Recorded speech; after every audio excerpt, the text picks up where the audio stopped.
Hey, third grade, this is Miss Alaina.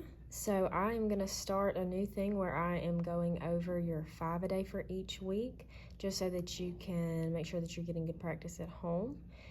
So we're going to start with Wednesday, just because it's a good representation of what you're seeing throughout the week, and it'll give you good practice for what you will see on your quiz on Friday. So we'll start with this first one, which is just simple addition. And it's asking you to add the number 85 and 11. So remember that anytime that we're adding, we're always going to start in the ones place. So I see that I've got the number 5 and the number 1. So if I add 5 plus 1, that gives me 6. Good. So I'm going to write 6 in my ones place. Then I'm going to move on to my tens place. I see that I have the number 8, the number 1. When I add those numbers together, I get 9. Awesome. And that gives me an answer of 96. So the first one, super simple. The next one, we are rounding the number below. So here's my number. And notice that it says we're rounding to the nearest 10. So remember that anytime we're rounding to the nearest 10, we need to look at the number in the tens place. So for 682, what number is in the tens place? That's right, it's 8, and 8 stands for 80. So I'm going to underline that number. And if you need some more room, you can always write above. So I'm actually going to write up here, I'm going to write the number 682. And I'm going to underline that 8 in the tens place because I'm rounding to the nearest 10. Now, like we said, we know that 8 in the tens place, that stands for the number 80. Very good. And then you can think about what comes after 80. So if we're skip counting by tens, after 80, we would say 90. But when we're thinking about which two tens, the number 682 falls between. We know that if we count from the number 80 to the number 90, 682 is not going to lie between those two numbers. I'm missing something very important. We can't forget about the hundreds place here. So instead of being between 80 and 90, this number is between 680 and 690. Now, remember our rule that anytime we're rounding, we have to look at our number neighbor. We know that if our number neighbor is 5 or more, we're going to round up. If it's less than 5, we're going to round down. I see that my number neighbor is less than 5, so less than 5 rounds down to the smaller number. So I look to see which of these is the smaller number, 680 or 690. I know that 680 is smaller. And you can also think about it as being on a number line. 682 is going to be closer on a number line to 680 than it is to 690. So our answer here is 680. All right, next we've got one that says write the number 793 in standard form. So we've talked a lot about representing numbers this week, and we know that standard form is just the normal way to write a number. So it says 793. Now I know that first I'm going to need to write the number 7 in my hundreds place for 700. 90 tells me that I need the number 9 in my tens place. And 3, I need the number 3 in my ones place. 793. Now what if this had said expanded form instead? Remember, expanded form means we take this number and we stretch it out. It's like we're breaking it up into parts by place value. So if it had said expanded form, we would make it 700 plus 90 plus 3.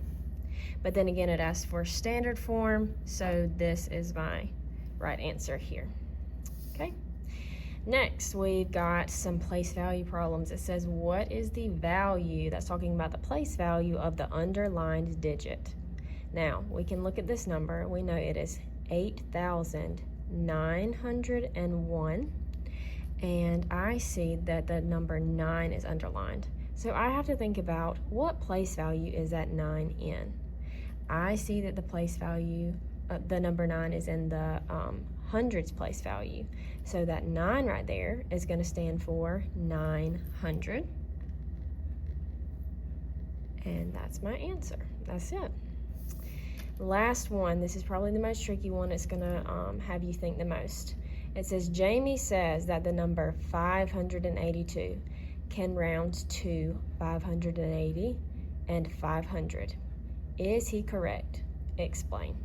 So what this problem is wanting to get you to do is wanting to get you to think about what would the number 582 round to if I round to the nearest 10 and to the nearest 100.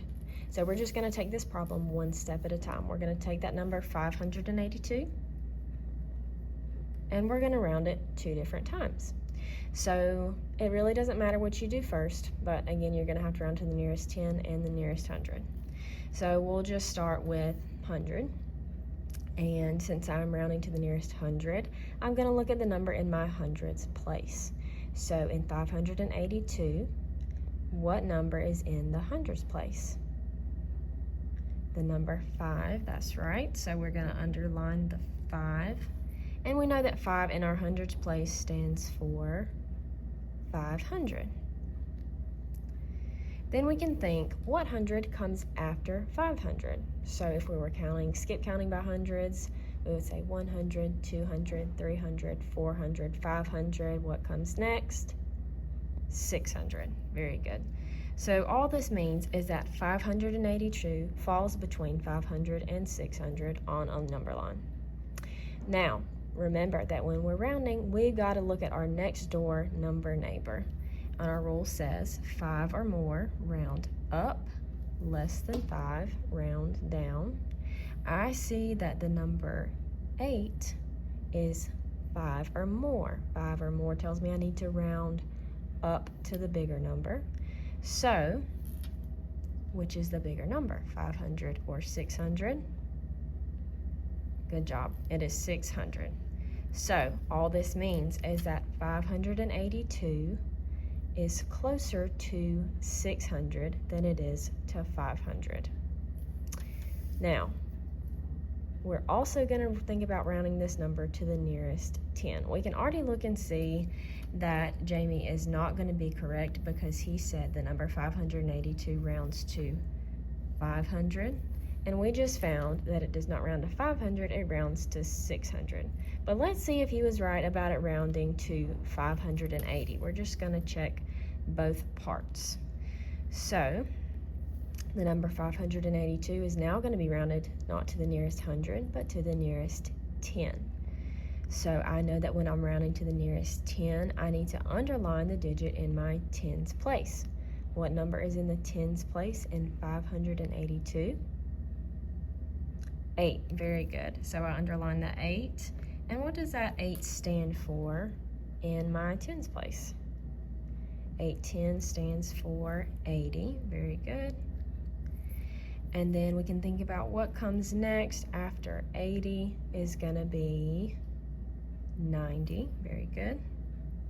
But remember, this is saying that 582 falls between 80 and 90 on a number line. Is that true? No, it's not. Remember, we can't forget about the number in our hundreds place. So instead of 80 and 90, 582 falls between 580 and 590 on a number line. Now we're going to think about our number neighbor. Remember, our rule says that if we have 5 or more, we round up. Less than 5, we round down. I see that my number neighbor is a 2, so that is less than 5. We round down to the smaller number, which is the smaller number out of 580 and 590. 580. Very good. So now we go back and think about what Jamie said. He says the number 582 can round to 580 and 500. Is he correct? Explain. Well, Jamie was partly correct. 582 does round to 580 when we're rounding to the nearest 10. He was right about that. But 582 does not round to 500 when we're rounding to the nearest hundred. Instead, it rounds to 600. So Jamie is partially correct, but not completely correct. And we can write a sentence to explain that. You can put it in your own words, but something along these lines. Jamie rounded to the nearest 10 correctly,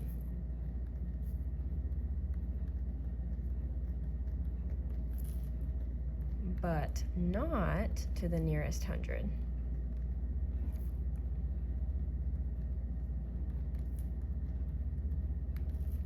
And we can also add, he should have rounded to 600 instead.